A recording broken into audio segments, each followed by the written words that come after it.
नमस्कार, good evening, शुभ संध्या। ओम श्री ब्रह्मानंदाय नमः। ओम श्री केशवानंदाय नमः। शाम के 7:30 बजे हैं और हम उपस्थित हैं आपके बीच में एक लाइव परिचर्चा को लेकर के। थोड़ा सा डिस्टरबेंस होगा, जस्ट 1 मिनट का। So welcome to all of you on Facebook live. हम उपस्थित हैं आपके बीच में शाम की हमारी परिचर्चा को लेकर के। और मैं एक बार ट्राई करता हूँ bring Lodhi Anil Verma on camera.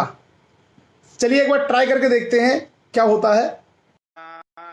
Add करने की कोशिश करते हैं। स्वागत है आप सभी लोगों का ऑन फेसबुक लाइव। शाम के 7:30 बजते ही हम आपके बीच उपस्थित हैं और भारतीय इतिहास की परिचर्चा पर आज हम लोग आगे बढ़ेंगे। और आज 2 टॉपिक हम कवर करने का प्रयास करेंगे। एक टॉपिक हमारा रहेगा ब्रिटिश काल में भारत से धन का निष्कासन, वेल्थ का जो ड्रेन इंग्लैंड की तरफ भारत से हुआ था, उसकी चर्चा हम, जो न्यायिक व्यवस्था है, जुडिशियल सिस्टम है, वो किस तरीके से डेवलप हुआ। तो दोनों टॉपिक की कोशिश करेंगे, चर्चा पूरी हो जाए। आज जो लोग हमारे बीच में जुड़ रहे हैं, बहुत बहुत दूर दूर से लोग जुड़ रहे हैं। आप चाहें तो अपना जो प्लेस है, you can mention your place also, कि आप कौन से एरिया से हैं, ताकि आप सभी लोग एक दूसरे से परिचित हो सके। हमारे बीच में संजय लोधी हैं, लोधी लाला भैया सिंह जी हैं, उत्तम राहुल राजपूत हैं, लोधी अनिल वर्मा जी हैं, राहुल राजपूत हैं, देवीराम राजपूत जी हैं, रमेश सिंह लोधी जी हैं, पवन राजपूत जी हैं। पवन राजपूत का शायद जन्मदिवस है, तो हमारी तरफ से बहुत बहुत शुभकामनाएं आपके लिए। सूर्य प्रताप सिंह, राकेश लोधी जी, नीलम राजपूत जी, हरिशंकर राजपूत जी, किसान हमारे महोबा से हैं। आपका पुनः बहुत बहुत आभार कि आपने लक्ष्य बांधा के हमारे जिलाध्यक्ष सुनील सिंह जी की तत्काल मदद की और एक बहुत अच्छा आपने उदाहरण प्रस्तुत किया आज सुबह लाइव परिचर्चा से। जुगराज सिंह लोधी जी हैं, आरबीएस लोधी जी, शिव सिंह आर राजपूत है हमारे बीच अहमदाबाद गुजरात से, राकेश लोधी जी, उसके अलावा नीरज राजपूत जी है, रमेश सिंह लोधी है दादरी यूपी से, यशवंत जंघेल जी हैं राजनांदगांव छत्तीसगढ़ से, दिगंबर दयाल लोधी जी है मुंबई महाराष्ट्र से, रवि कुमार सिंह जी हैं हमारे बीच में नोएडा से, डॉक्टर विष्णु राजपूत है हमारे साथ में रशिया से। आप जो है रूस में हैं इस समय। So welcome doctor Vishnu Rajput from Russia. Lodhi Rupesh Rajput, Lodhi P K Premi, Dharmendra Singh आजाद हिंदुस्तानी, श्याम कुमार लोधी, पूनम राजपूत, धीरेन्द्र राजपूत जी, हेमलता लोधी जी, जितेंद्र राजपूत जी, गौरव लोधी राजपूत, ब्रजेश राजपूत जी, आप पत्रकार हैं भिंड से, नमस्कार। और उसके अलावा हमारे साथ में मनीराम कारपेंटर जी हैं, सुभाष अलीगढ़ से हैं, विमलेश कुमार लोधी हैं, इंजीनियर ओमकार लोधी हैं, यशवंत जंघेल जी हैं, अनुज रेखा वर्मा हैं हमारे साथ में, शाहजहांपुर से ओम प्रकाश सिंगरौल जी हैं, लोधी सुशील राजपूत जी हैं हमारे लक्ष्य उत्तर प्रदेश के उपाध्यक्ष, सुमन सिंह लोधी हैं, आकाश सिंह राजपूत, आशीष राजपूत, रामकिशन सिंह राजपूत, मुनेश राजपूत पीटीआई हमारे बीच में है कासगंज यूपी से, राम लोधी हमारे बीच में है मुंबई से, उसके अलावा नीलम राजपूत डिवाई बुलंदशहर से, शशि भूषण सिंह जी हैं मुंबई से, भंवर सिंह नरवरिया साहब भिंड से हमारे बीच में हैं। चलिए अच्छा, राम लोधी जी मुंबई से अपने गांव रायबरेली पहुंच चुके हैं, बहुत चलिए अच्छी बात है। अभिनव रतन लोधी हमारे बीच में, नमस्कार। रविंद्र राजपूत, इंजीनियर दिनेश कुमार राजपूत, विपिन कुमार राजपूत, संजय लोधी हमारे बीच में हैं अयोध्या से। उसके अलावा संदीप लोधी हमारे बीच में, इंजीनियर ओमकार जी का हम पहले ही बता चुके हैं। और उसके अलावा हमारे साथ में हरदोई से लोधी रूपेश राजपूत हैं, भारती राजपूत हैं, इंजीनियर प्रवीण राजपूत लोधी लखनऊ से हमारे बीच में है, अभिराज जी हैं, ओम प्रकाश राजपूत जी हैं, लोधी लाला भैया सिंह अजयगढ़ पन्ना से हमारे बीच में, चंदा मथुरिया जी, विपिन कुमार राजपूत जी, अरविंद लोधी राजपूत जी, गौरव शिक्षार्थी, सुमन सिंह जी, हरदोई से अभिनव रतन। आप लोग अपना प्लेस लिख सकते हैं, इससे क्या होता है आप लोग एक दूसरे को भी जानेंगे। मतलब मैं तो पूरा सेशन लेता हूं तो बोलता रहता हूं, अगर आप अपने प्लेस के साथ में अपना नाम बताएंगे तो बाकी लोग भी जान जाएंगे, क्योंकि रोजाना आप में से ज्यादातर लोग चर्चा में जुड़ते हैं। संदीप लोधी है हमारे बीच में यूपी सीतापुर से, उसके अलावा डॉक्टर नारायण पटेल है कटनी मध्य प्रदेश से, कविता पथरिया है इंदौर से, उसके बाद ओम प्रकाश राजपूत जी हैं तिरवा कन्नौज से, हरिमोहन राजपूत साहब हैं इटावा यूपी से, लोधी शैलेंद्र जी हैं नोएडा से, विजय सिंह लोधी जी हमारे बीच भोपाल से, स्वागत है आपका। धर्मेंद्र कुमार लोधी जी हैं, डॉक्टर सौरभ राजपूत हैं एटा यूपी से, गुड वर्क। उसके अलावा हमारे साथ में चंददास जंगेल साहब हैं भिलाई छत्तीसगढ़ से, सर्वेश कुमार जी हैं एटा यूपी से, इंजीनियर प्रवीण राजपूत हमारे बीच में हैं, सरोज राजपूत जी हैं, उसके अलावा दूधनाथ लोधी जी हैं, रामचंद्र वर्मा जी हैं कासगंज से, बंटी वर्मा जी हैं हमारे साथ में, संध्या वर्मा है हमारे साथ में, ओबीसी हेमराज ठाकुर हैं, घनेंद्र लोधी जी हैं उत्तराखंड से हमारे बीच में रुड़की से। सो आपका स्वागत है। सोहन राजपूत जी, हरिओम लोधी राजपूत जी, उसके अलावा हमारे साथ में कल्पना राजपूत हैं और संदीप राजपूत इटावा से हमारे बीच में हैं, लोधी विपिन राजपूत हमारे साथ हैं, हिमांशु लोधी हैं, आर के राजपूत हमारे साथ हैं आगरा से। उसके अलावा चलिए, वॉइस क्लियर नहीं आ रही है, आप लोगों की तरफ से कुछ इंटरनेट में दिक्कत होगी, हमारी तरफ से मेरे पास नेट बिल्कुल ठीक है, कोई इशू नहीं है। आप लोग अपना एक बार नेटवर्क चेक कर लीजिएगा प्लीज़। उसके बाद हमारे साथ में महेंद्र पाल राजपूत जी, दिनेश श्वेता सिंह जी हैं हमारे बीच में आज तक न्यूज़ चैनल से, विजेंद्र सिंह जी हैं हमारे बीच में दिल्ली से, लोधी नितेश राजपूत हैं, BL वर्मा जी हैं, उसके अलावा बिमल सिंह हैं हमारे साथ में, धर्मेंद्र सिंह वर्मा हैं पीलीभीत यूपी से, उसके साथ ही जीत बहादुर राजपूत है अयोध्या से, लोकपाल सिंह जी हैं अतरौली से, हिरेंद्र प्रताप सिंह, नीरज राजपूत जी हमारे साथ हैं, अभी हमारी थोड़ी देर पहले ही बात हुई थी, राजू लोधी है और राज राजपूत है, श्याम कुमार लोधी, गौरव शिक्षार्थी। सो अभी हमारे साथ में लगभग 180 के आसपास लोग जुड़े हैं और हम शुरू करेंगे अब। शिव शंकर राजपूत हैं हमारे साथ लखनऊ से, लोधी उर्वेंद्र जी हैं हमारे पास भिंड से, BL वर्मा जी हैं भोपाल से। सो BL वर्मा जी का स्वागत है हमारे साथ में, कुमार सौरभ जी हमारे साथ में, चंदा मथुरिया जी हमारे साथ में बुलंदशहर से। चलिए, सरोज राजपूत जी हमारे साथ उन्नाव से हैं और सभी का स्वागत है। लोधी भारत राजपूत हमारे साथ में यूपी पुलिस में इस समय कार्यरत हैं बरेली में, आपका स्वागत है। घनेंद्र जी ने बताया रुड़की उत्तराखंड से हैं, तो हमारे बीच में उत्तराखंड, उत्तर प्रदेश, दिल्ली, NCR, राजस्थान, आपका गुजरात और महाराष्ट्र, छत्तीसगढ़, मध्य प्रदेश, इतने बड़े शहरों से लोग हैं। और रशिया से डॉक्टर विष्णु राजपूत हमारे साथ में हैं, संजय राजपूत हमारे बीच में हैं और रेबल मुकेश सेन जी, करण सिंह जी, राज राजपूत जी, तो सभी का स्वागत है। So I think voice is clear and video also clear, कोई ऐसी दिक्कत नहीं है। हरिचरण लोधी जी हमारे बीच में गुना मध्य प्रदेश से, और संदीप कुमार जी हैं, सर जी मैं आपसे बात करना चाहता हूं। ओके संदीप जी, सेशन के बाद बात करते हैं आपसे, ठीक है। चलिए सो बाकी सब लोग जुड़ रहे हैं, मानवेंद्र राजपूत जी, और सभी का स्वागत है। इसी बहाने आप सब लोगों का परिचय एक दूसरे से हुआ, आपको मालूम पड़ा कौन लोग कहाँ से हैं। सो अब हम लोग स्टार्ट करेंगे भारत के इतिहास के बारे में चर्चा, और हमने एक टॉपिक दिया है आज का, भारत से धन का निष्कासन, यानी अंग्रेज जब भारत में आए तो उसके बाद किस तरीके से भारत की धन और संपत्ति को वो इंग्लैंड लेके गए, वो सारी चीज़ें हम लोग देखेंगे। और उससे पहले मैं आपको बताऊं, भारत पर जो आक्रमणों का सिलसिला है, भारत पर आक्रमणों का सिलसिला शुरू होता है सिकंदर से भी पहले, यानी सिकंदर के आक्रमण करने से पहले ही भारत पर हकमानी आक्रमण होता है, जिसको हम लोग फारसी आक्रमण कहते हैं, दारा प्रथम के समय पर 500 साढ़े 500 ईसा पूर्व में। उसके बाद सिकंदर एक सफल आक्रमण भारत के ऊपर करता है, और उसके बाद हम देखते हैं कि सिकंदर के बाद ग्रीक, उसके बाद हम देखते हैं कि शक, पहलव, कुषाण, उसके बाद हूण, उसके बाद अरब, उसके बाद तुर्की, उसके बाद मुगल, ये लगातार भारत के ऊपर आक्रमणों का सिलसिला चलता रहता है। और तुर्की मुगलों के बाद भारत में फिर यूरोपीय शक्तियाँ आती हैं, जैसे पुर्तगाली सबसे पहले आते हैं, डच हैं, फ्रांसीसी हैं, अंग्रेज हैं, ये सारे के सारे लोग भारत पर अन्य अलग अलग कालखंडों में भारत पर आक्रमण करते हैं। उसमें हमने देखा कि लगभग जितनी शक्तियां शुरू में आईं, चाहे वो शक रहे हों, चाहे वो हूण रहे हों, चाहे वो कुषाण रहे हों, वो सारे के सारे लोग अंत में भारतीय हो गए। मतलब उन्होंने भारत की धर्म और संस्कृति को अपना लिया, भारत के उन्होंने नाम अपना लिए और भारत में ही वो राज करने लगे और भारत के लोगों के साथ वो घुल मिल गए। तो आज की डेट में अगर आप भारत में देखें तो आपको कहीं भी किसी को आप पहचान नहीं सकते कि कौन व्यक्ति हूण है, कौन शक है, कौन कुषाण है, क्योंकि उन्होंने भारतीय, जैसे कनिष्क ने बौद्ध धर्म को अपना लिया और तमाम प्रतिमाएं बनवाई उन्होंने भगवान बुद्ध की, तो इस तरीके से इन लोगों ने क्या है, भारतीय संस्कृति को अपना लिया था। क्लियर। अब जब भारत में अरब आए तो अरब जो है कुछ शुरुआत में अरबों ने लूटा, शुरुआती स्तर में अरबों ने भी भारत को लूटा। जैसे मोहम्मद बिन कासिम आया तो सिंध पर आक्रमण करने के बाद वो लूट के गया, या उसके बाद जब तुर्की लोग आए जैसे महमूद गजनवी, तो गजनवी भी लूट के ले गया।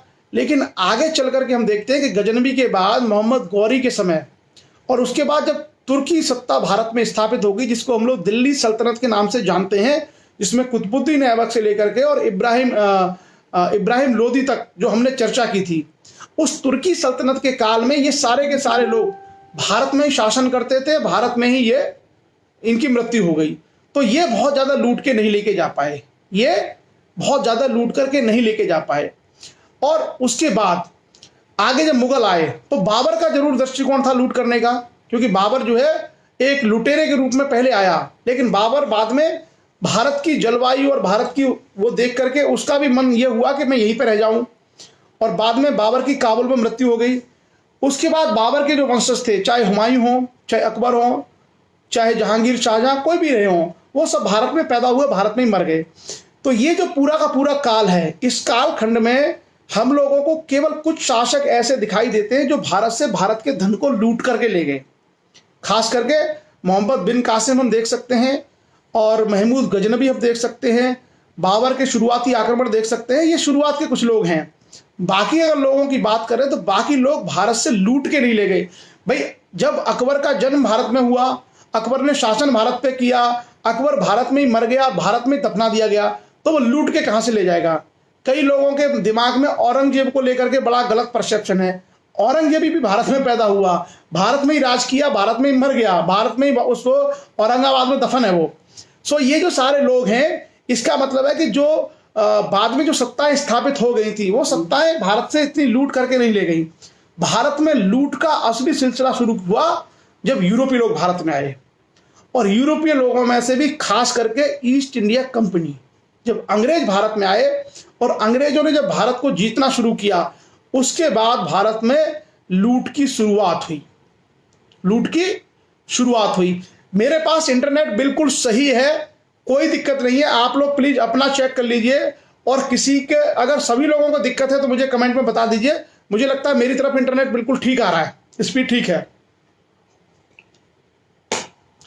तो जैसा हम लोग जानते हैं, सन 1764 में बक्सर का युद्ध हुआ था, और बक्सर के युद्ध के बाद 1765 में इलाहाबाद की दो संधियां हुई। एक संधि किसके साथ हुई थी? मुगल बादशाह के साथ में, और एक संधि हुई थी अवध के नवाब के साथ में। और बंगाल को तो अंग्रेजों ने अपने में मिला ही लिया। तो जो 1765 के बाद क्या हुआ, 1765 के बाद बंगाल पूरी तरीके से अंग्रेजों का राज्य बन चुका था।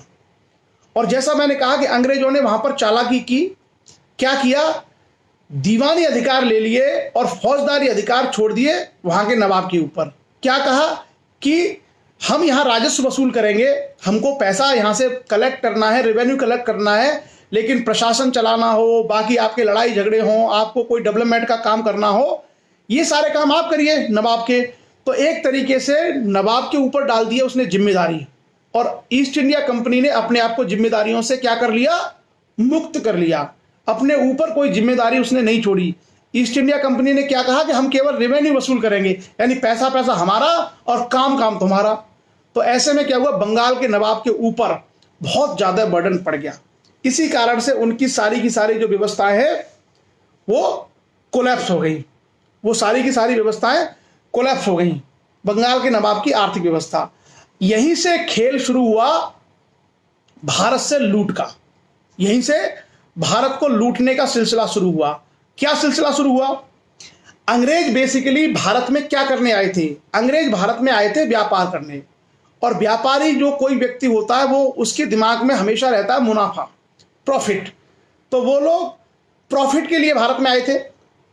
अब जहां से उनको प्रॉफिट मिलेगा वो प्रॉफिट कमा करके भारत से बाहर जाएंगे, यहां से माल लेके आएंगे, वहां बेचेंगे, वहां का माल लेके आएंगे, यहां बेचेंगे। जो कुछ मिलेगा वो बेसिकली मुनाफे को मैक्सिमाइज करेंगे, जिसको हम लोग बोलते हैं इकोनॉमिक्स में प्रॉफिट मैक्सिमाइजेशन, यानी लाभ को अधिकतम करना। सो अंग्रेजों के दिमाग में सिर्फ यही था कि वो लाभ को अधिकतम करना चाहते थे और उसी सिलसिले में उन्होंने भारत से लूट का तंत्र विकसित किया। और उसमें कहाँ से शुरुआत की? Heavy tax imposition.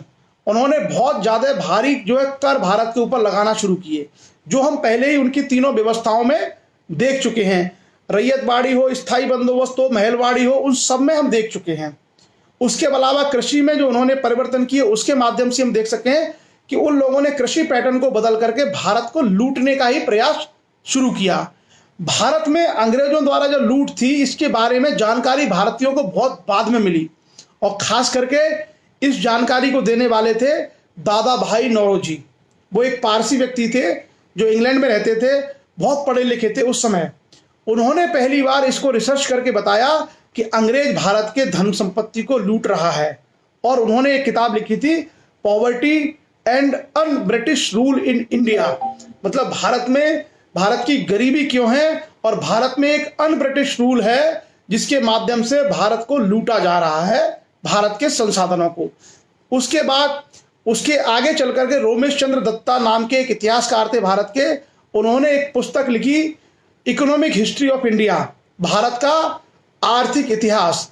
उस आर्थिक इतिहास के आधार पर उन्होंने बहुत सारे आंकड़े दिए और उन बहुत सारे आंकड़ों के माध्यम से उन्होंने बताया कि किस तरीके से प्रत्येक वर्ष इतना पैसा भारत से बाहर इंग्लैंड में जा रहा है।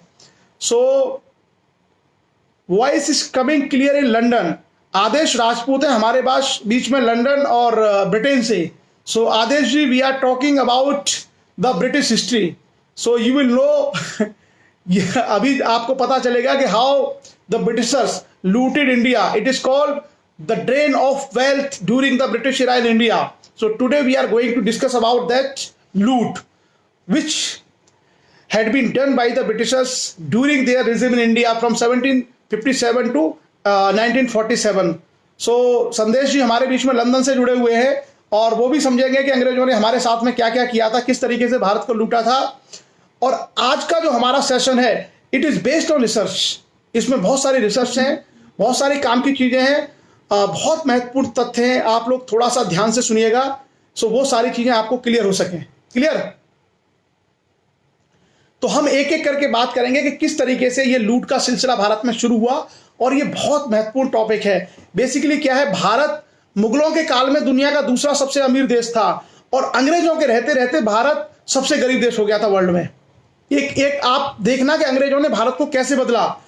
इतना ज्यादा भारत को लूटा कि अंग्रेजों के आने से पहले जब मुगल भारत में थे तो भारत दुनिया का सेकंड सबसे अमीर देश था और अंग्रेजों के काल में आते आते वो दुनिया के सबसे गरीब देशों में शामिल हो गया।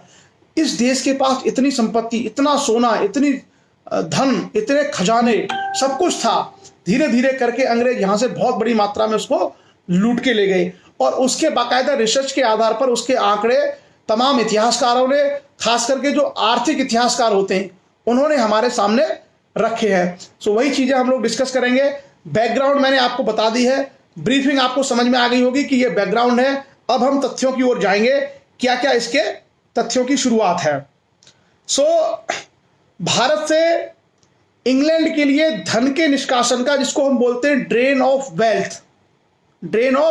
वेल्थ, ये स्टार्ट हुआ था। इसका सबसे पहले सिद्धांत भारत में दिया था दादा भाई नौरोजी ने 2 मई 1867 को। दादा भाई नौरोजी ने 2 मई 1867 को सबसे पहली बार दुनिया को बताया था कि इंग्लैंड के द्वारा भारत को बुरी तरीके से लूटा जा रहा है, भारत की धन संपत्ति को इंग्लैंड की तरफ ट्रांसफर किया जा रहा है। इससे पहले कोई बोलने वाला ही नहीं था। कभी कभी आपको लगता है ना कि जब कोई आदमी पहली बार बोलता है तो उसकी बातें बुरी लगती हैं, लेकिन बाद में उसी चीज को मान लिया जाता है।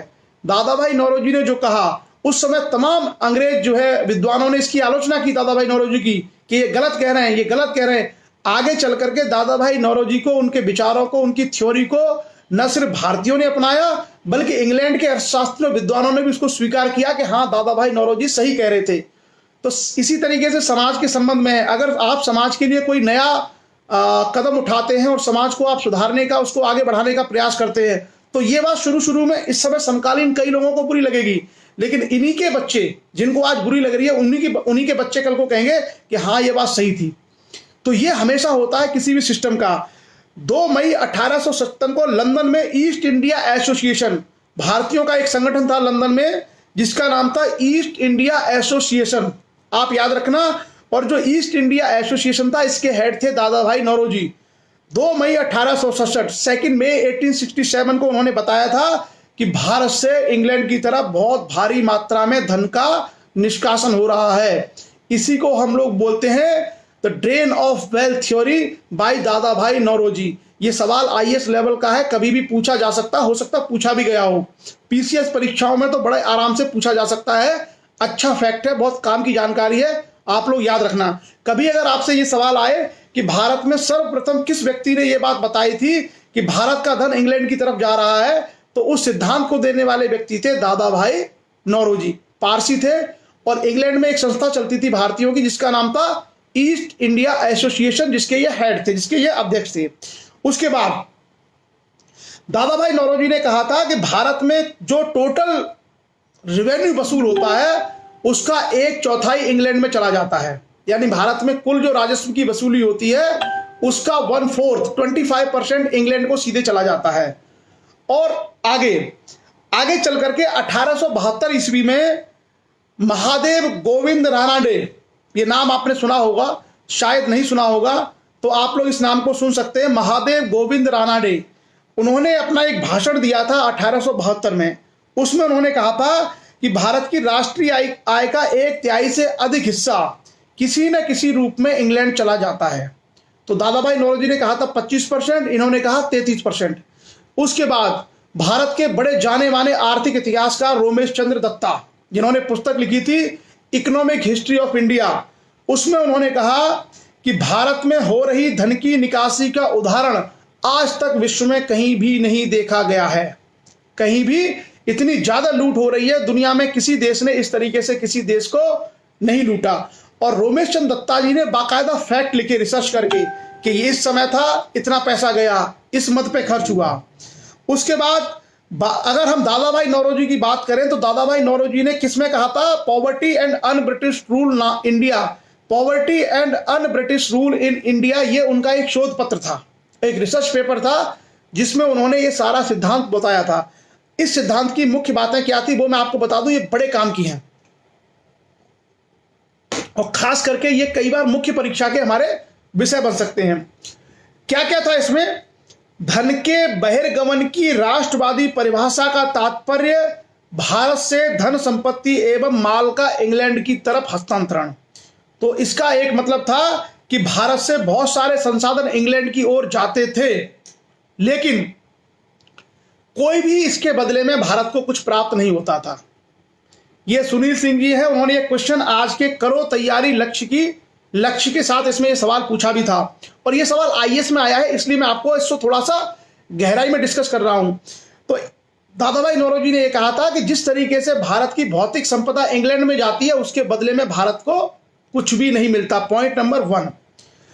पॉइंट नंबर 2 क्या था कि जो अधिकांश जो पैसा है वो किस में जा रहा है, ये अधिकांश जो धन भारत का जा रहा है इंग्लैंड की ओर, जैसे सेना और रेलवे के अधिकारियों के वेतन में।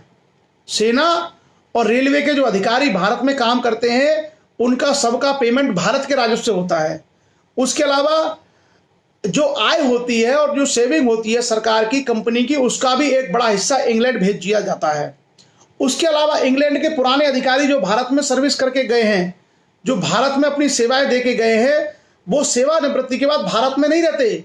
आफ्टर रिटायरमेंट वो चले जाते हैं इंग्लैंड और उनकी पेंशन जो दी जाती है वो भारत के पैसे से दी जाती है, यानी भारत के खजाने से उनकी पेंशन इंग्लैंड में दी जाती है। तो ये एक तरीके से भारत के धन का निष्कासन इन 3 रूपों में होता है दादा भाई नौरोजी के अनुसार। और दादा भाई नौरोजी ने कहा है कि सभी बुराइयों की बुराई यही है, मतलब सबसे बड़ी अगर बुराई अंग्रेजी शासनकाल की है भारत में, जिसको उन्होंने कहा है एविल ऑफ द एविल्स, सारी बुराइयों की जड़ यही धन का निष्कासन है। इसी के कारण भारत गरीब हो रहा है, इसी के कारण भारत में भुखमरी है, इसी के कारण भारत में अकाल आ रहे हैं, इसी के कारण भारत में लोग मर रहे हैं। तो उसका सीधा सीधा मैंने कल भी आपसे चर्चा की थी कि किसी भी व्यवस्था में सबसे महत्वपूर्ण पहलू होता है आर्थिक। राजनीतिक, सामाजिक, सांस्कृतिक ये सब बाद में आते हैं, सबसे इंपॉर्टेंट पहलू होता है आर्थिक। आर्थिक हितों की सुरक्षा करना, उन पर ध्यान देना, ये सबसे महत्वपूर्ण चीज होती है। और अंग्रेज यहाँ भारत में यही कर रहे हैं। अंग्रेज भारत को अच्छा करने नहीं आए, अंग्रेज भारत का भला करने के नहीं आए। उनका मकसद है भारत को किसी भी तरीके से लूटना। अधिकारी सेवानिवृत्ति के बाद चला गया इंग्लैंड, लेकिन उसकी पेंशन कहां से जा रही है? भारत का एक किसान जो अपना गेहूं उगा रहा है या जो जूट का उत्पादन कर रहा है या धान का उत्पादन कर रहा है, उससे जो उसने कर दिया है, उस कर की पेंशन को दिया जा रहा है। कहां पर? इंग्लैंड में किसी सेवानिवृत्त अधिकारी की पेंशन के रूप में। और क्या था? ये दादा भाई नौरोजी ने कहा था कि भारत की निर्धनता का, यानी भारत की गरीबी का सबसे बड़ा कारण है द ड्रेन ऑफ वेल्थ, अर्थात भारत से इंग्लैंड की तरफ धन का निष्कासन। धन में फिजिकल आपकी जो संपत्ति है वो भी शामिल है। उसके बाद आते हैं आगे, हम ये देखेंगे कि जो धन का निष्कासन हुआ था, इसकी मात्रा को कितना कितना कैलकुलेट किया गया, मतलब कितना धन इंग्लैंड में जाता था। थोड़े से फैक्ट है, फिर भी आप इसको समझने का प्रयास करिए, क्योंकि ये बड़े काम की चीजें हैं। विद्वानों का इस संबंध में अलग अलग आंकड़े दिए हैं। बंगाल प्रांत में होने वाले राजस्व एवं व्यय के विवरण के अनुसार कंपनी ने प्रथम 6 सालों में, यानी कंपनी की सत्ता भारत में 1765 में शुरू हुई थी और 1771 तक 6 सालों के अंदर यह कहा जाता है कि 1,30,66,991 पाउंड का शुद्ध राजस्व अर्जित किया, जिसमें से 90 लाख भारत में खर्च किया और बाकी जो 40 लाख था वो इंग्लैंड भेज दिया। ऐसे ही तो एक आंकड़ा हमारे सामने ये है। पौंड क्या है? पौंड बेसिकली ब्रिटिश करेंसी है। इंग्लैंड की जो मुद्रा है वो पौंड है। तो उस समय जो सारी चीजें हैं वो पाउंड्स में ही यहाँ पे कैलकुलेट हो रही है।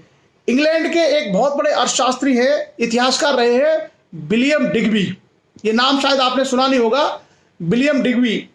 विलियम डिग्बी ने कहा था कि 1757 से लेकर 1815 लगभग 50-55 सालों में भारत से लगभग 100 करोड़ की राशि को इंग्लैंड भेज दिया। 100 करोड़ पाउंड, 100 करोड़ पाउंड बहुत होता है।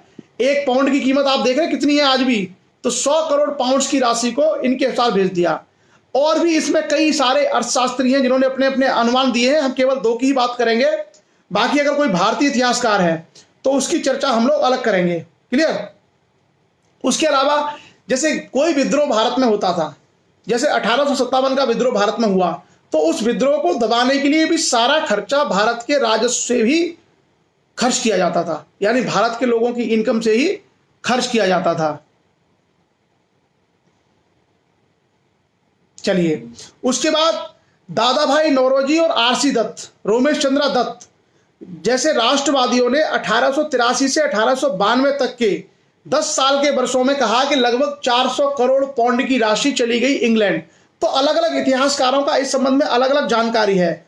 हमारा केवल इस संबंध में यह है कि चाहे ब्रिटिश के इतिहासकार हो, चाहे भारत के इतिहासकार हो, चाहे अर्थशास्त्री रहे हो, सबने ये बात स्वीकार करी, कंपनी राज में बड़े पैमाने पर भारत से धन और संपत्ति का हस्तांतरण इंग्लैंड की तरफ हुआ। इसी के कारण भारत गरीब हुआ। अब आता है कि ये जो धन का निष्कासन हुआ, इस धन के निष्कासन का परिणाम क्या निकला, भारत पर इसका क्या प्रभाव पड़ा, क्या इसका असर रहा। तो सबसे पहली बात है 1939 से 1940 में भारत सरकार पर ब्रिटिश सरकार का जो कर्जा था बढ़कर के 1200 करोड़ हो गया।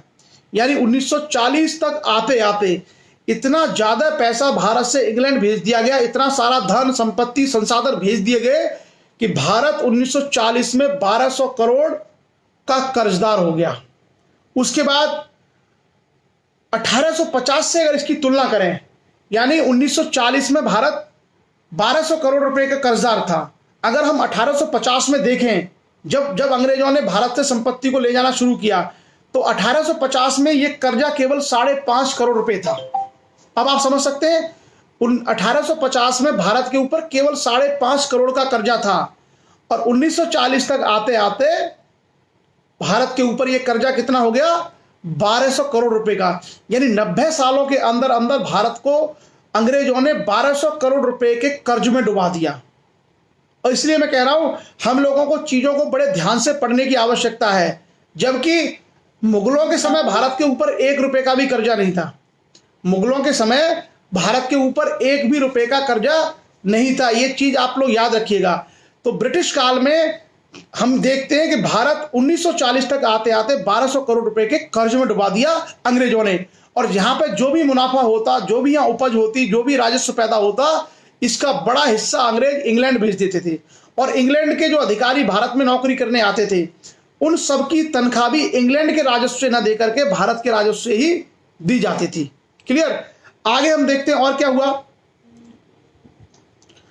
भारत में इससे गरीबी बढ़ी, दरिद्रता बढ़ी और अकाल आए, और अकाल आने से बड़ी संख्या में, करोड़ों की संख्या में भारतीयों की मृत्यु हुई।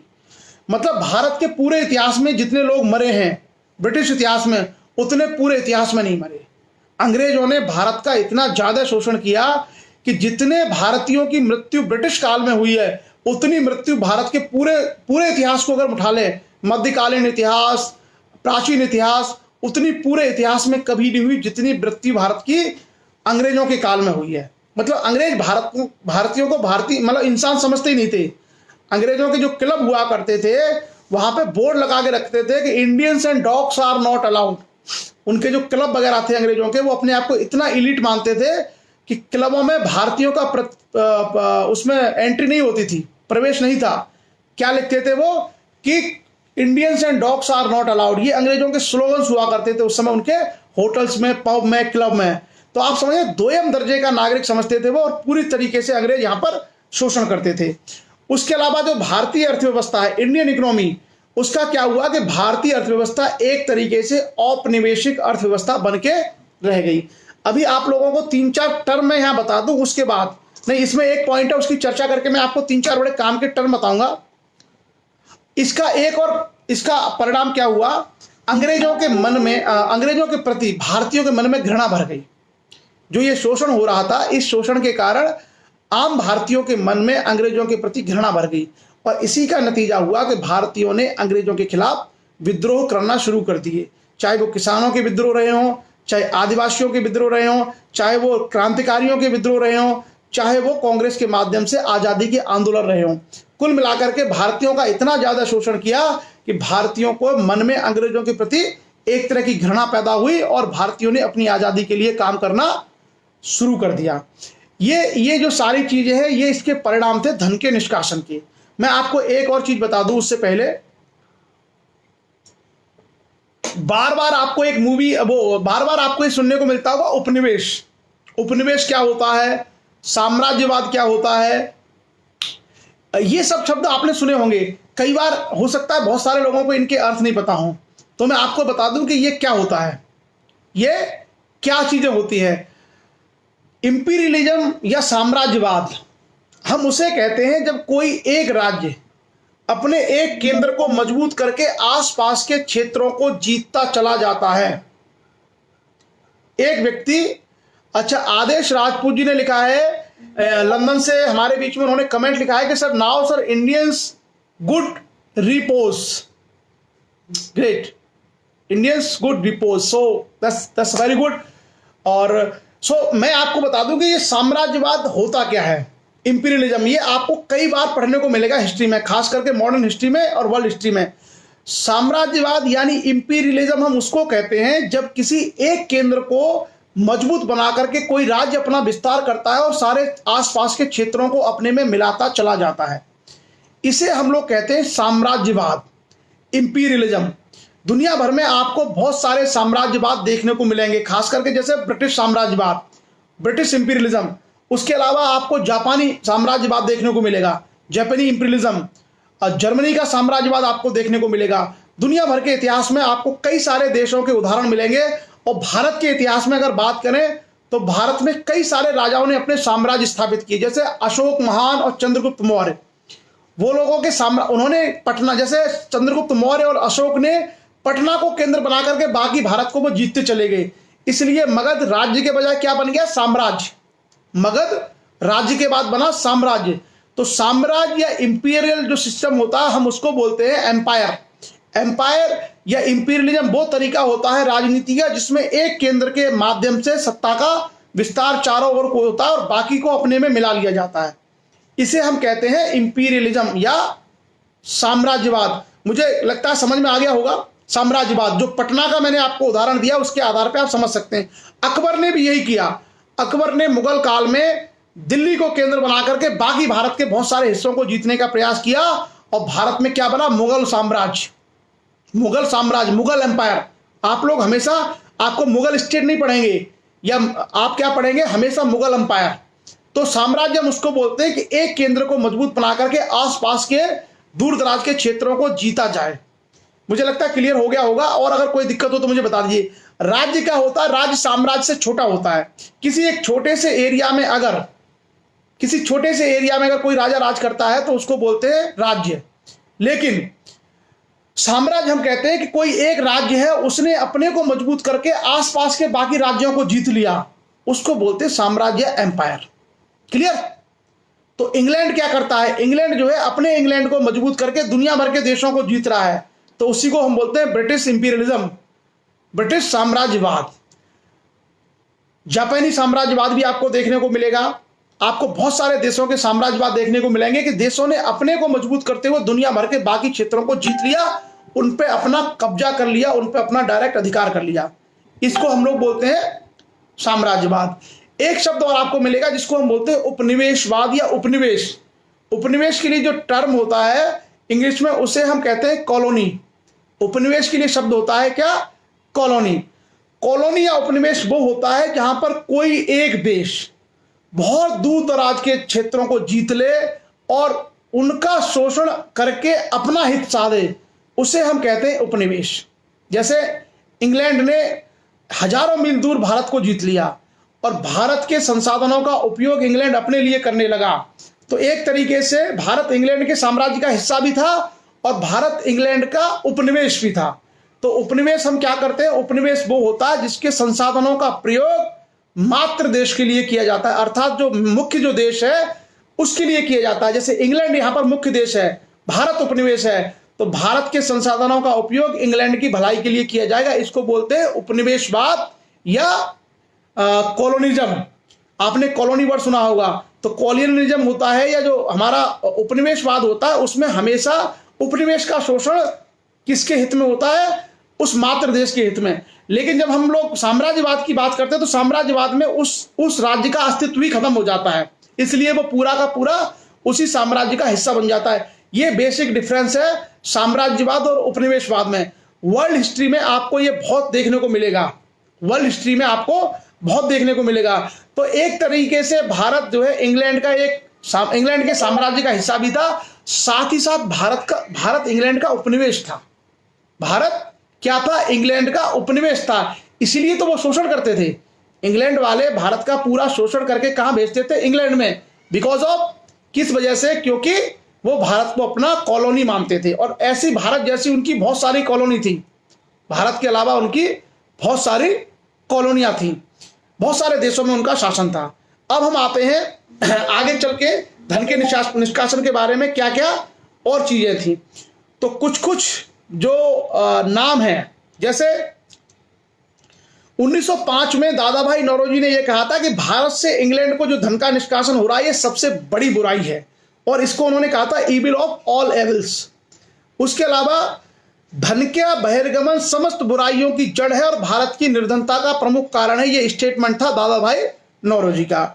आरसी दत्त जो बड़े आर्थिक इतिहासकार थे भारत के, उन्होंने लिखा था कि भारतीय राजाओं द्वारा कर लेना तो सूर्य द्वारा भूमि से पानी लेने के समान था। बड़े ध्यान से सुनिएगा, ये स्टेटमेंट है, किताब में लिखा हुआ है कि भारतीय राजाओं द्वारा कर लेना तो सूर्य द्वारा भूमि से पानी लेने के समान था, जो पुनः वर्षा के रूप में भूमि पर उर्वरता देने के लिए वापस आता था।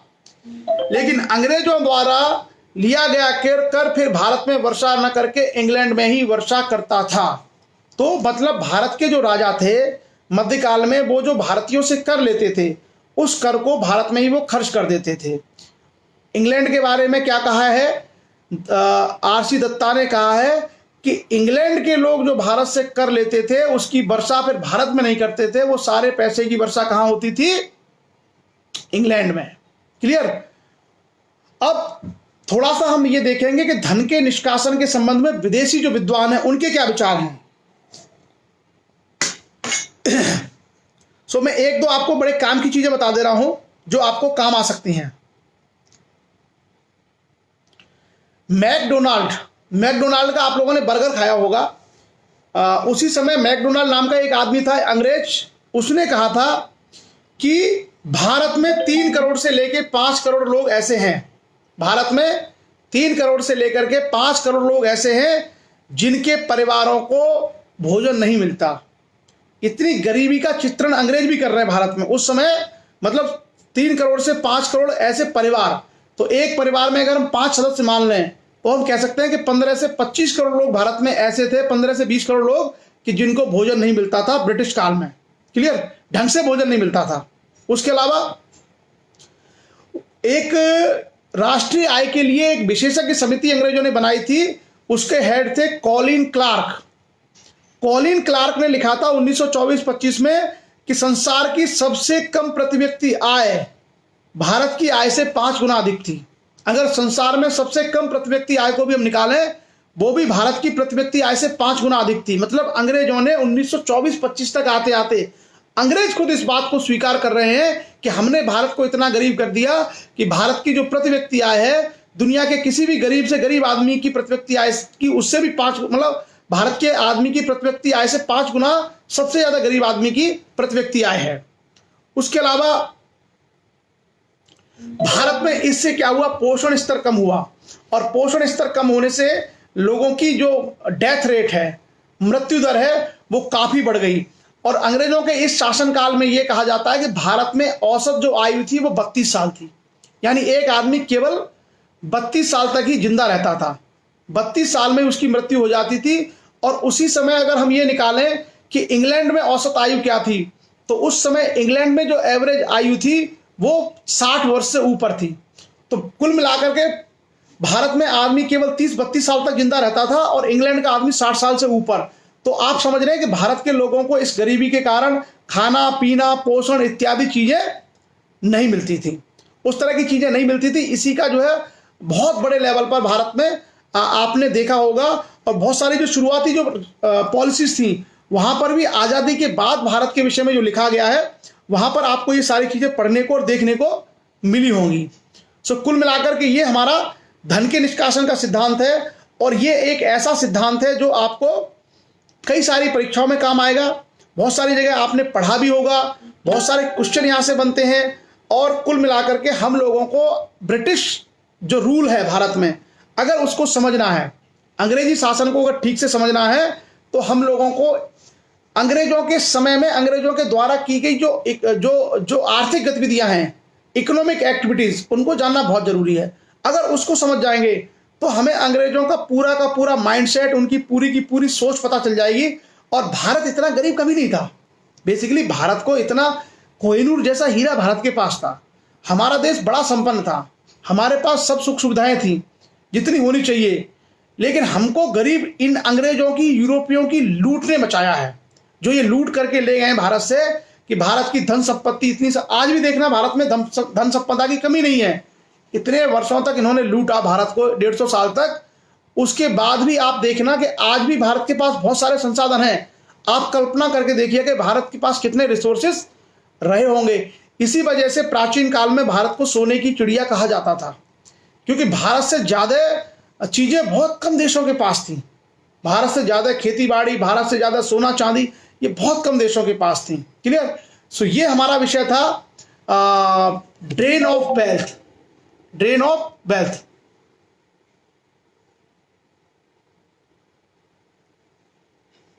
क्लियर। सो ये हमारे, अब उसके बाद हम लोग आगे बढ़ते हैं और अगले टॉपिक पर हम चर्चा करते हैं। अगला हमारा विषय थोड़ा सा छोटा है लेकिन जरूरी है, और जरूरी यह है कि ब्रिटिश काल में न्यायिक व्यवस्था क्या थी, यानी हमारा जो जुडिशियल सिस्टम है जो आज हमें देखने को मिलता है वो क्या था। तो सबसे पहले मैं आपको बताऊंगा कि मुगल काल की जो व्यवस्था चली आ रही थी, उस व्यवस्था को कुछ दिन तक तो उन्होंने कंटिन्यू किया। उसके बाद अंग्रेजों ने अपना सिस्टम बनाना भारत में शुरू किया, और इसकी शुरुआत उन्होंने बंगाल से की। और कल भी हमने जो चर्चा की थी कि 2 नायब दीवान के पद उन्होंने क्रिएट किए बंगाल में। एक का सेंटर हेडक्वार्टर था मुर्शिदाबाद और दूसरे का था पटना। तो जो नायब दीवान थे वो न्याय के मामले भी देखते थे। क्लियर। जो नायब दीवान थे वो न्याय के मामले देखते थे, और ये 2 पद अंग्रेजों ने क्रिएट किए भारत में दीवानी न्यायालय के रूप में। एक का हेडक्वार्टर मुर्शिदाबाद था और दूसरे का बिहार था। उसके अलावा कुछ कुछ भारत में परिवर्तन हुए हैं, वो सिर्फ मैं आपको हिंट करूंगा, आपको सारे नहीं आने चाहिए लेकिन कुछ फैक्ट आने चाहिए। जैसे वारेन हेस्टिंग जब आया तो वारेन हेस्टिंग ने 1769 में 1769 में कंपनी की एक सेलेक्ट कमेटी थी जो निर्णय देती थी कि कैसी न्याय प्रणाली भारत में हो। उसका अध्ययन करने के बाद भारत में कंट्रोल काउंसिलिंग की शुरुआत की वारेन हेस्टिंग के द्वारा। और वारेन हेस्टिंग ने क्या किया? वारेन हेस्टिंग ने कानून का शासन और न्यायपालिका की स्वतंत्रता की प्रणाली को भारत में इंट्रोड्यूस किया, यानी रूल ऑफ लॉ और इंडिपेंडेंस ऑफ जुडिशरी। तो कभी अगर आपको यह सवाल आता है कि रूल ऑफ लॉ की शुरुआत भारत में किस अंग्रेज ने की, किस अंग्रेज गवर्नर ने की, तो वारेन हेस्टिंग के द्वारा भारत में पहली बार रूल ऑफ लॉ और इंडिपेंडेंस ऑफ जुडिशरी, यानी कानून का शासन और न्यायपालिका की स्वतंत्रता, जो आज भी भारत की स्वतंत्रता के मूलभूत स्तंभ हैं। आज भी हम सभी अपेक्षा करते हैं कि न्यायपालिका स्वतंत्र हो और न्यायपालिका क्या हो, एक तरीके से कानून के अनुसार अपना कार्य करे। तो पहली बार वारेन हेस्टिंग नामक व्यक्ति ने, जो पहला भारत का बंगाल का पहला गवर्नर जनरल बना था, उसने इंट्रोड्यूस किया ये दोनों चीजें। उसके अलावा कुछ कुछ अधिकारियों की उन्होंने नियुक्तियां की, उसके बारे में हम नहीं जाएंगे क्योंकि वो बहुत अंदर की चीजें हैं, सारी चीजें हमें याद करना जरूरी नहीं है। उसके बाद आगे चल करके जो कलेक्टर थे, मैंने आपसे कल भी कहा था कलेक्टर के पदों का सृजन वारेन हेस्टिंग ने किया।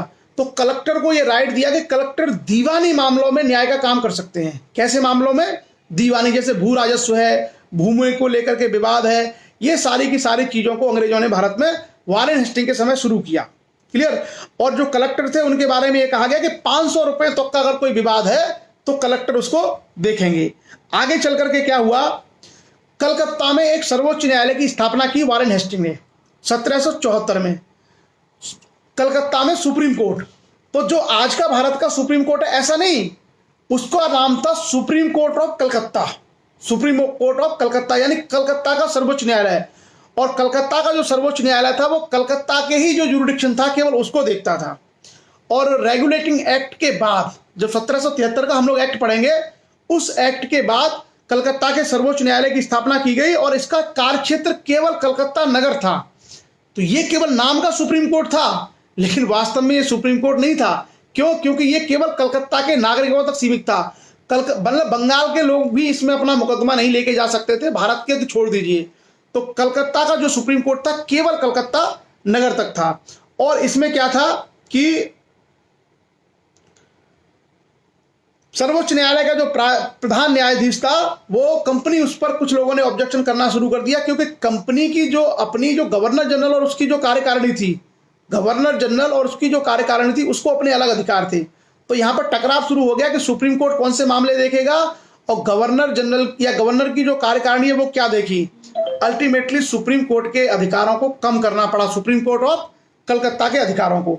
आगे चल करके कॉर्नवालिस जो है भारत का गवर्नर जनरल बना, बंगाल का। और कॉर्नवालिस ने न्याय व्यवस्था में सुधार किए। और कॉर्नवालिस ने क्या काम किया कि उसने एक तो कॉर्नवालिस कोड जारी किया, कॉर्नवालिस कोड जिसको हम लोग कहते हैं कॉर्नवालिस संहिता, वो उसने जारी की। इसके अलावा कॉर्नवालिस ने जिला अदालतें बनाई।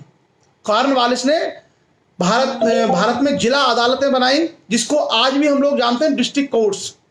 तो जो मैंने कहा ना कि हमारा जो प्रशासनिक जो सेटअप है ना ये अंग्रेजों का ही दिया हुआ है। जो हमारा एडमिनिस्ट्रेटिव सेटअप है ये अंग्रेजों की ही देन है, ये अंग्रेजों ने भारत में दिया है। देखिए डिस्ट्रिक्ट कोर्ट हो गया, कलेक्टर हो गया, आपके न्यायाधीश हो गए, प्रांतीय न्यायालय हो गए, ये सब अंग्रेज ही भारत में बना के गए हैं और अभी आपको मालूम पड़ जाएगा। जिला अदालतें बनाई, उसके अलावा प्रांतीय अदालतें बनाई, प्रांत के स्तर पर भी अदालतें बनाई, सदर दीवानी अदालत बनाई। ये प्रांतीय अदालत के ऊपर की अदालत थी सदर दीवानी अदालत, और कलकत्ता में थी। एक तरीके से पूरे देश के मामले सदर दीवानी अदालत में लिए जा सकते थे। उसके अलावा फौजदारी जो न्यायालय थे, फौजदारी का मतलब होता है लड़ाई झगड़े वाले, क्राइम वाले, उसमें भी कॉर्नवालिस ने सुधार किए। और उसके अलावा कॉर्नवालिस ने क्या किया? सर्किट अदालतें, आप लोगों ने आज भी सुना होगा सर्किट कोर्ट, कभी कभी यह शब्द सुना होगा। तो गवर्नर जनरल और उसकी काउंसिल के अधीन फौजदारी अदालतें समाप्त करके 4 चलती फिरती अदालतें जिनको हम कहते हैं सर्किट कोर्ट, इसकी स्थापना भी कॉर्नवालिस के समय में की गई। और कॉर्नवालिस ने जो सुधार किए उसमें एक जो सबसे बड़ी चीज है वो है कॉर्नवालिस कोड, यानी कॉर्नवालिस ने कानूनों को इकट्ठा करके एक संहिता बनाई जिसको हम कहते हैं कॉर्नवालिस कोड। इसमें दो चीजें थी खास करके। एक चीज तो यह थी कि निजामत अदालतों में अंग्रेजी न्यायाधीशों की नियुक्ति, यानी पहले निजामत वाले जो मामले थे उसमें ये इंटरफेयर नहीं करती थी कौन, अंग्रेज जज नहीं आ सकते थे। तो एक तो अंग्रेज न्यायाधीशों की नियुक्ति उसमें शुरू हो गई। दूसरा क्या था कि न्याय व्यवस्था को प्रशासन से अलग कर दिया गया। प्रशासन अब अपना काम देखेगा, सड़क बिजली पानी, और न्यायालय अपने काम देखेंगे। ये व्यवस्था को कॉर्नवालिस ने यहाँ पर कॉर्नवालिस कोड में अलग अलग कर दिया। उसके अलावा और जो हमारे लिए महत्वपूर्ण चीज है वो ये है कि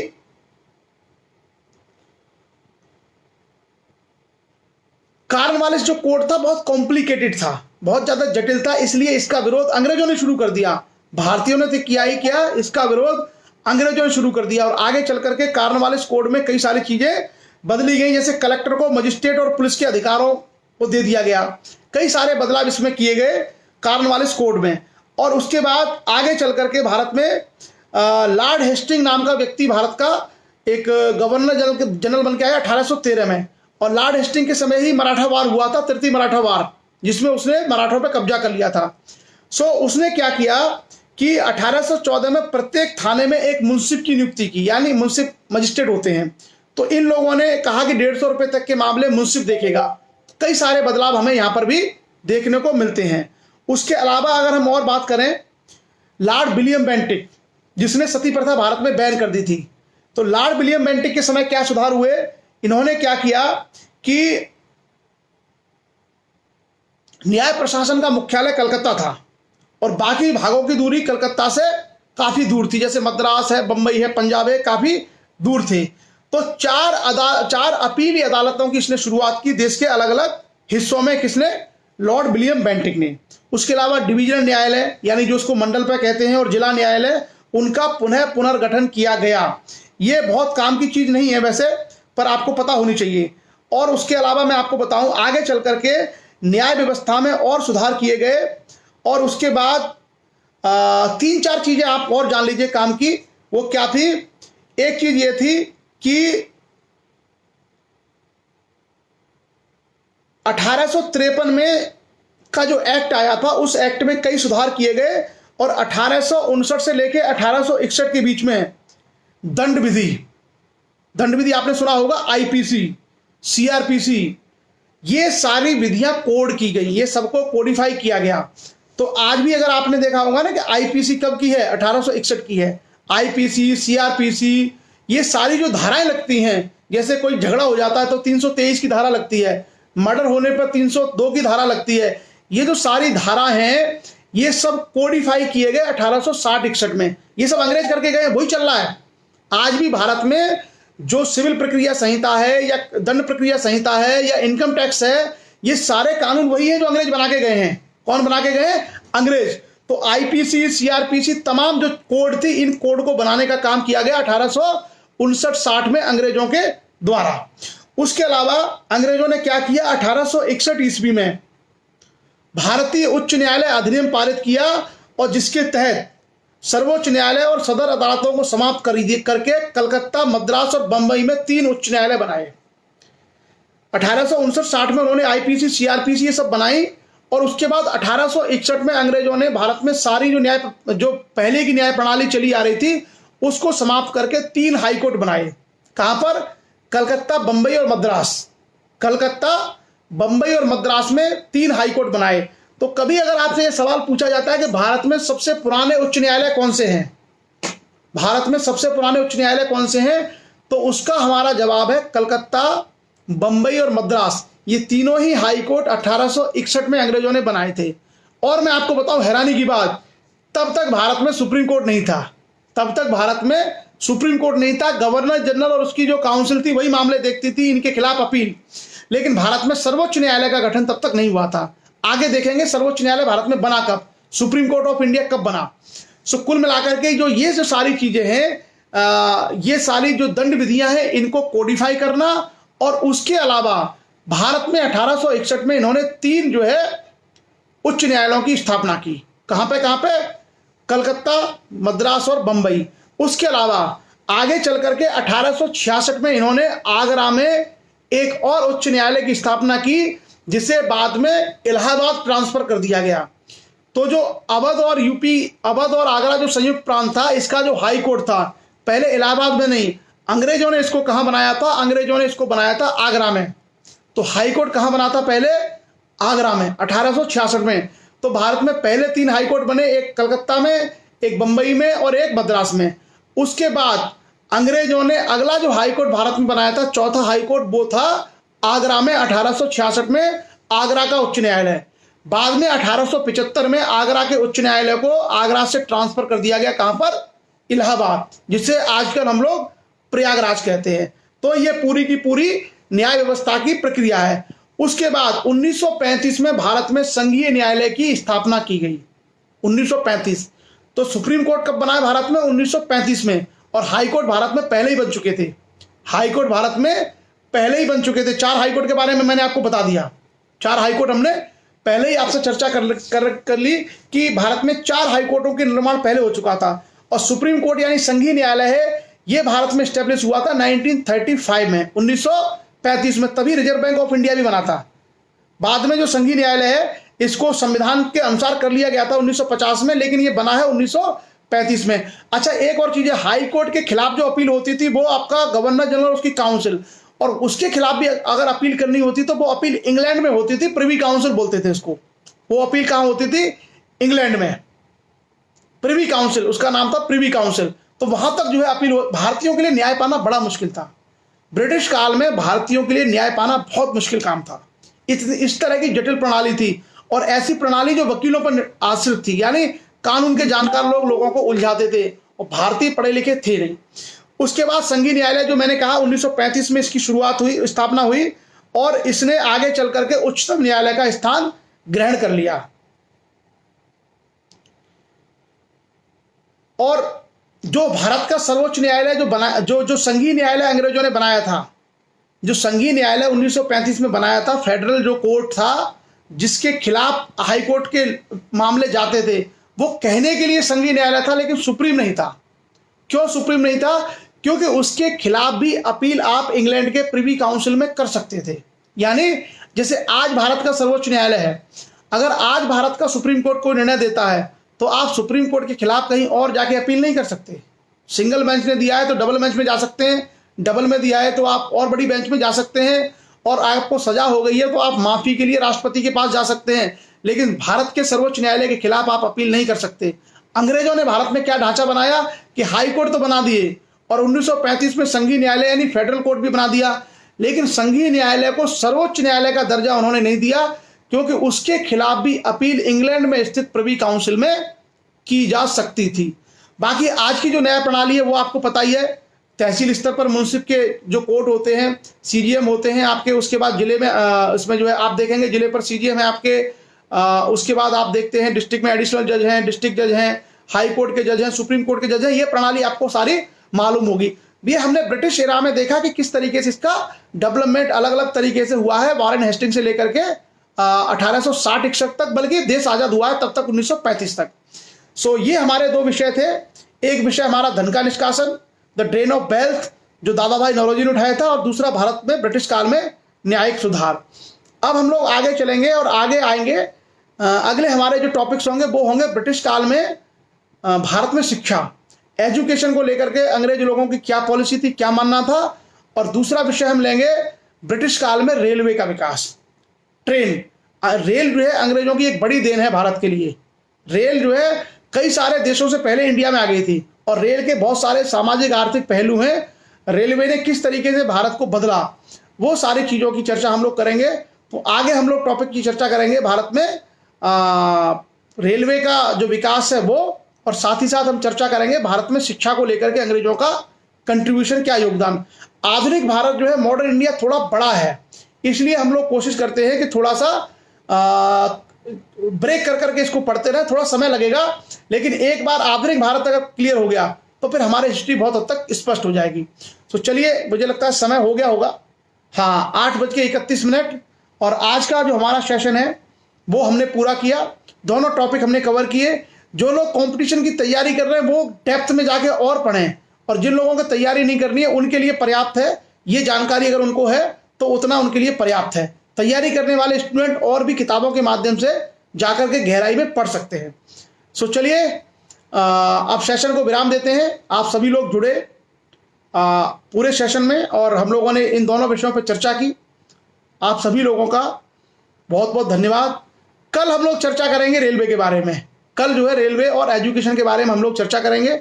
आज के सेशन को हम लोग यहीं विराम देते हैं। कल मॉर्निंग में आपके साथ में हम लोग बात करेंगे भूकंप और ज्वालामुखी ज्योग्राफी के बारे में। तो चलिए, जो लोग तैयारी कर रहे हैं वो थोड़ा सा और डेप्थ में पढ़ें और सीरियस होकर पढ़ें जो तैयारी कर रहे हैं, और बाकी जो सामाजिक लोग हैं उनको केवल एक बेसिक जानकारी होनी चाहिए। सो चलिए साहब, बहुत बहुत धन्यवाद, बहुत बहुत आभार आपका सेशन में जुड़ने के लिए। हम सेशन को यहीं विराम देते हैं, और कोई किसी विद्यार्थी का अगर कोई सवाल या कोई क्वेश्चन रह जाता है तो आप लोग प्लीज़ उसको डालते रहिएगा, ताकि उसका आंसर आपको मिलता रहेगा। तो चलिए परिचर्चा को विराम करते हैं। आप लोग भोजन करिए। बहुत बहुत धन्यवाद। किसी से बात नहीं हो पा रही है, मैं अभी मोबाइल अपना ओपन करता हूं, जिसको बात करनी है मुझे कॉल करिए प्लीज़।